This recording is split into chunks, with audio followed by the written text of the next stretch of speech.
back from that break. We're glad you're still watching Science TV. I am your host, Alan Habet. And your co-host. Na kuangalia niko. Why are you unsure? You do not graduate ama. You always has been an A player. Oh. Namniambia sifiki resolutions sijacheza vizuri, sijacheza kama mimi. And yo acha nijipromote hata ni feel. Yeah. And you're amazing co-hosts. Nyambura Mbogwa. Nyambura Mbogwa, not Mbogwa. Mbogwa. Yes. And the sign language interpreter is Gibbs. Now, this conversation that we want to weigh into has elicited different or mixed reactions in the country. And this is the conversation of LGBTQ. Yeah. And this started off when the court pronounced itself that every person in the country their right to association cannot be taken away. And this, to give you a little bit of background, is a court case that was taken to court, I think in 2013, where the aggrieved took the NGO board to court and said that they refuse to register them as an organization. And once one is registered as an organization, then that means that they can associate and they can be able to do things that partake to their interests. And the court, since 2013 to now, how many years are those? Kumi.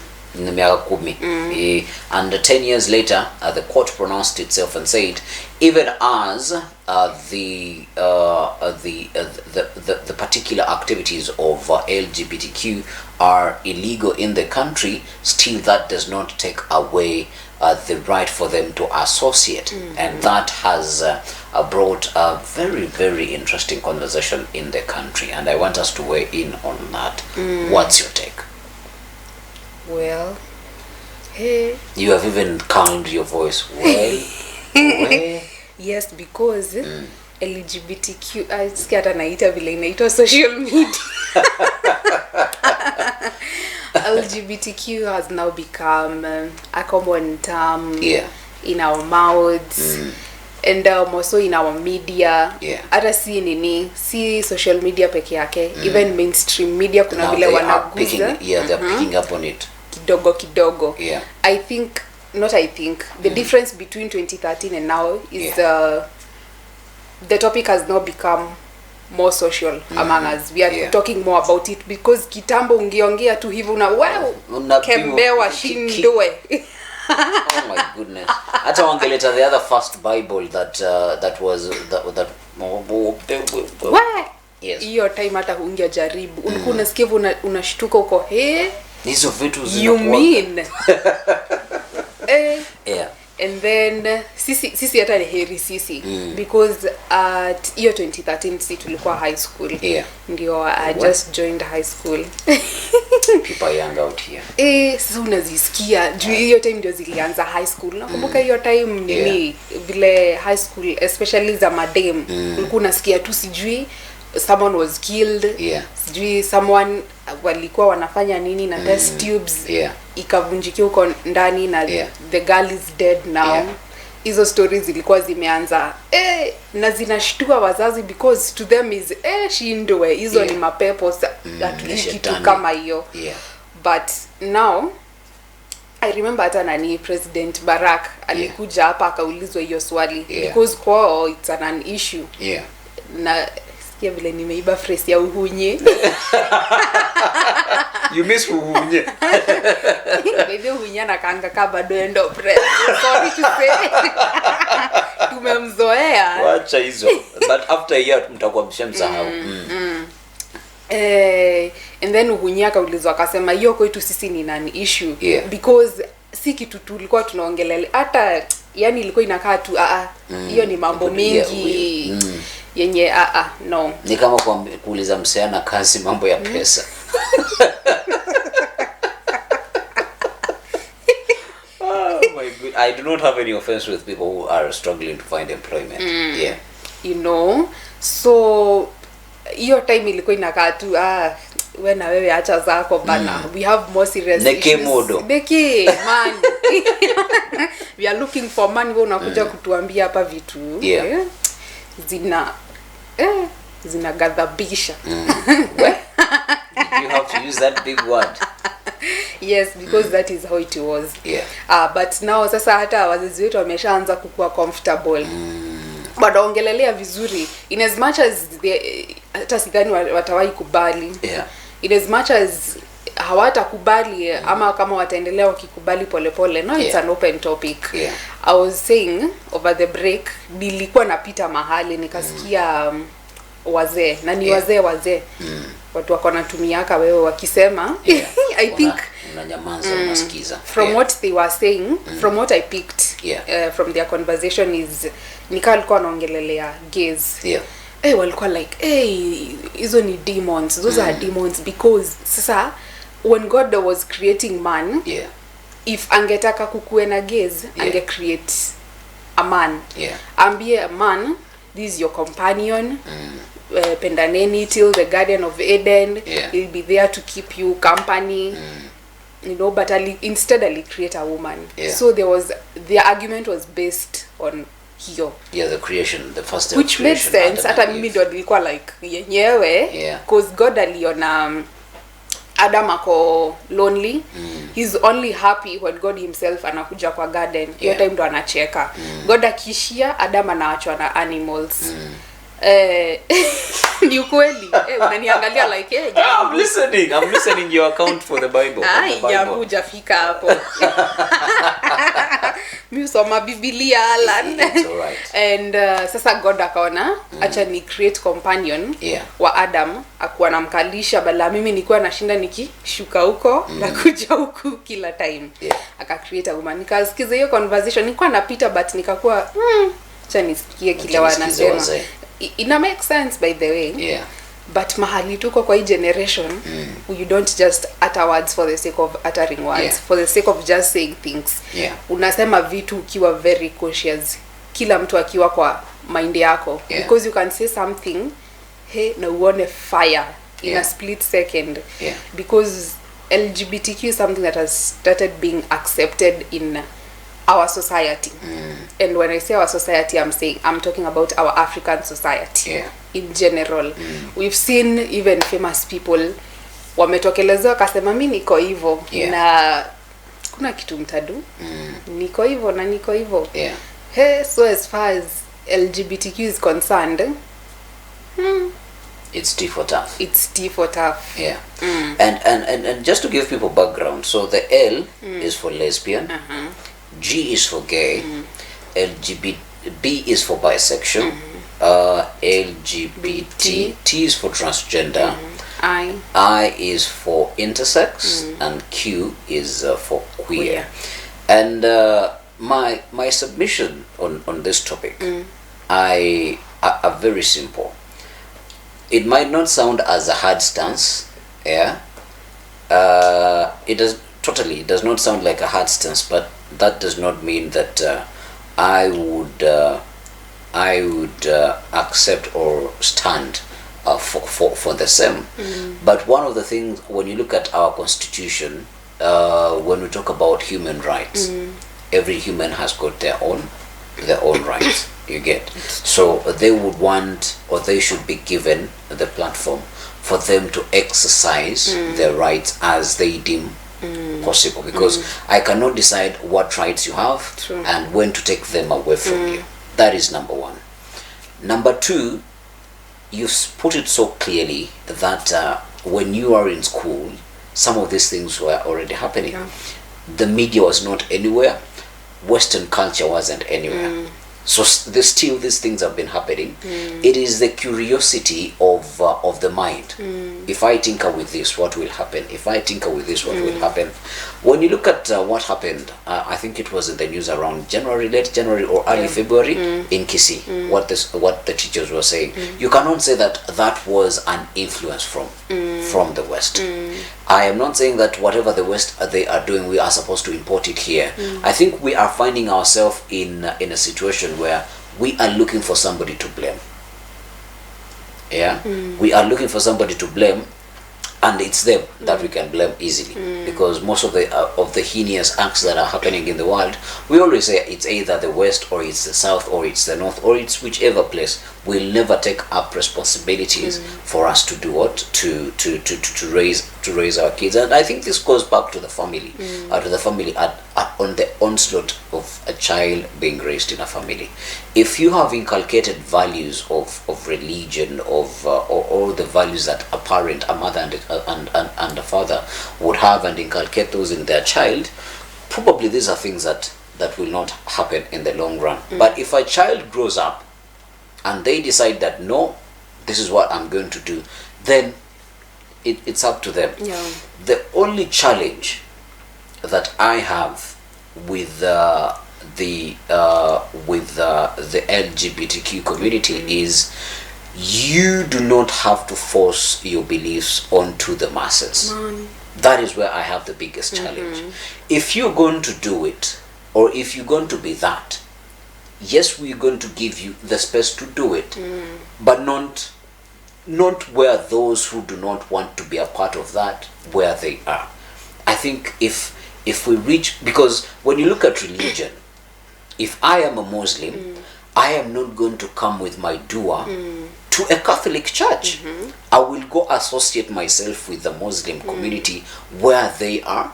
Once I am done associating, because I also belong to a pool of people, I will come and leave my beliefs at home or keep them to myself and do what I would do in that space, in that space, so that we can be coherent in our society and we can relate properly. So yes, because some of these, they say it's natural, it's something that is happening in their body. If they cannot reverse it, definitely, if it's their hormones, there is nothing that we can do about it. But could you not please force it under other people's throats? It's true. That's where the boundaries are supposed to be cut. Because that forcing issues, it's making the rest of us uncomfortable. You Nika, and I'm sorry to say this, because Aki, they are really forcing issues. They want to be seen like tuko mnaniona, oh yes, tuko sisi wote, lakini mnaniona na hajui Aki vile ina to make sisi wengine uncomfortable, because before you even talk to this person, una strategize words zenye utamwambia, you do not want to come, one, you do not want to come off offensive. You would want to be as cordial as possible, but then probably there would not be an opportunity for them to reciprocate, because I don't know who was saying this, but they said, because one might be coming from a point of feeling, it's like defense mechanisms. If I go to a place and they do not talk to me, I am being discriminated. If I hit at you and you're not interested, now you are discriminating me. But sometimes it's not the case. It's not that I do not like you for who you are, but I'm just not interested.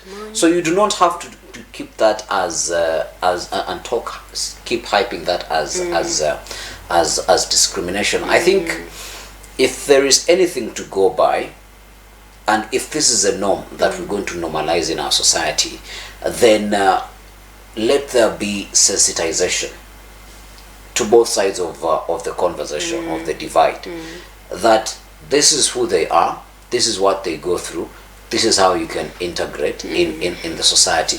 But I don't know if we explore to that extent, now everybody or every person would want to decide and say, okay, now I'm not going to do this, I'm going to be doing this. It might come a point where it gets out of hand, but I think, one, everybody needs an opportunity to be who they are. It's true. To be who they are. You see, just imagine if you are shorter than your friends, the way you would feel. And you feel for some reason you are discriminated. Just imagine if you are taller than usual, how you would feel. Just imagine if in your group of people you you are considered not of means and your friends are of means, there is some type of way you would feel. So if it's the same thing that they would also feel, people from the LGBTQI community, they would feel that certain form of deficiency. But then that does not mean you have to lash out on people. And if we find grounds on how we associate properly, be who you are, but not in my space. When we are here, when you are here with me, let us be cool human beings. I'm not saying that they aren't cool human beings, but let us put each other's beliefs and who they are aside, and let us just be human beings. And I think if we go with that rate, or if that is a setting that we put out there, then definitely we'll be able to find a common ground. And us continuing to live in self-denial, we're not giving solutions. We're not giving solutions. Hizo stories unaona hadi vile mood iko tu the sober mood. Hiyo maneno as we wind up, cha tuseme si rahisi. And as we are winding up, I don't think I have much to add on LGBTQ. In as much as we make fun about it, I don't think I have much to say about it, because one, I've not interacted with it one on one. Ati nikuwe niko na a close what interaction with it. Bado. But there was a case that happened close to where I live. A guy comes, normally tu unasimama tu kwa barabara, unastopisha rider, nifikishe pale ni ngapi, 50 bob, anafikishwa. And then anasema sina do hadi kwa M-Pesa, acha niende nikimbie nifungue nyumba, nikutolee do, nikupatie nikulipe. Na vile tunakuwa tumetrust wase wa boda huku Kenya, we wacha tu. You trust them with your whole life. Mse wa boda anasema haya ni sawa, tuingie ufanye nini unipatie. I think mse wa boda alifikiria nikimwacha ingie huko na sijua naingia nyumba gani, acha niingie mimi nifuate ka 50 nichomoke. Aliingia akaona fire. For real. Now that's the kind of now that's some of the things that cannot be condoned. Aliingia akaona fire. Sasa ye in ile shock anashangaa ni rada. Aliumwa nini? Mdomo. His lower lip ikatemwa chini. You know, hiyo kitu ya kujaribu kuforce issues ni wase bana. I think hiyo ndio inaleta much resistance, because the rest of the world is not in your business. Ni sawa, watu hata hawana shida.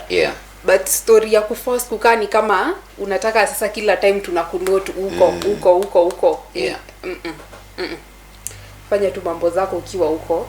Wengine vile wengine hawakujangi kwako kusema unaona mimi niko na nani, niko na mrembo ndo huyo napanga ndoa.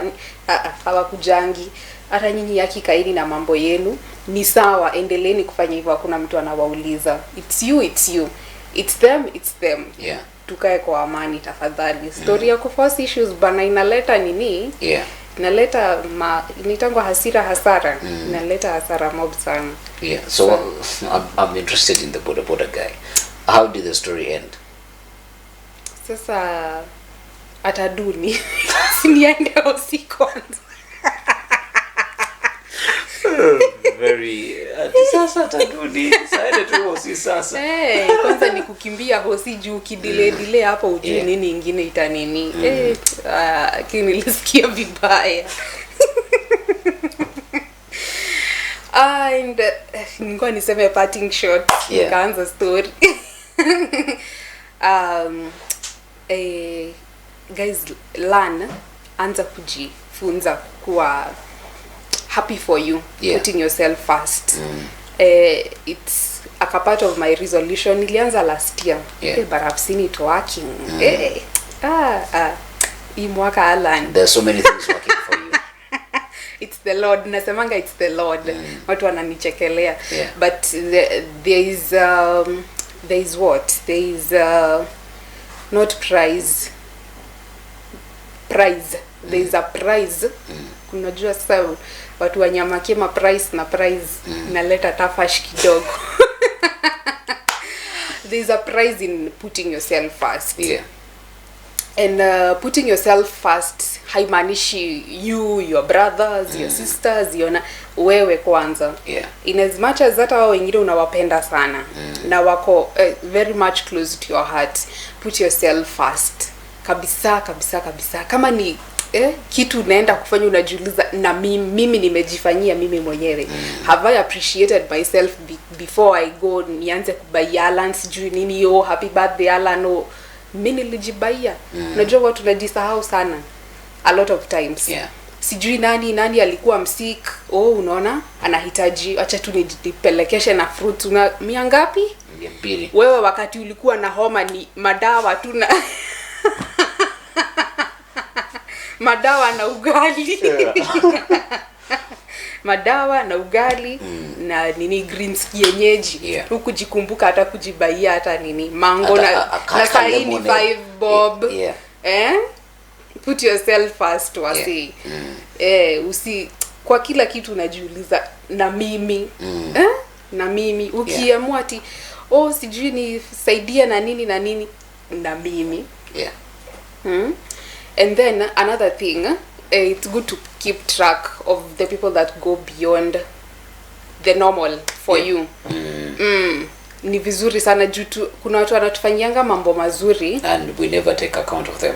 Unaona hawa wengine wenye hata hawakukumbukangi, the people that you want to please, but watu wenye huku go miles for you wakumbukangi men. Yeah.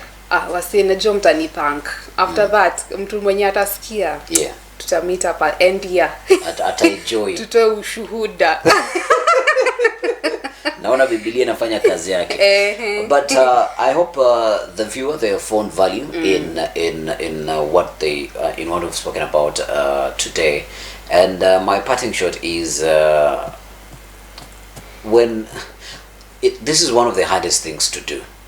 But when you find yourself in a catch-22 or you find yourself in a particular situation, do not look at me forgetting the words that I wanted to say. Do not react, but rather be fascinated. You do not react, but rather you be fascinated, because some of these things there is literally nothing that you can do about it. But if you get fascinated, you're like, okay, these things also happen. Sawa. And if it's not for you, it's not for you. If you do not want to be there, leave. As you've said, you first. Even as you're doing things for other people and you're doing things for and also you're working towards doing things for yourself, you could also in that same spirit you can choose your own space. You can decide, I will not be a part of this one. And you do it respectfully. You do it respectfully, and slowly by slowly, when you build understanding, you can come back into the mix of things and continue living your best life. This is a parting shot. One of the reasons why I would understand what the LGBTQI community are going through is I've seen, I wouldn't say that I've been discriminated before, but I've seen first-hand discrimination to people with disabilities. And I would use that sort of understanding to understand what that particular community is going through.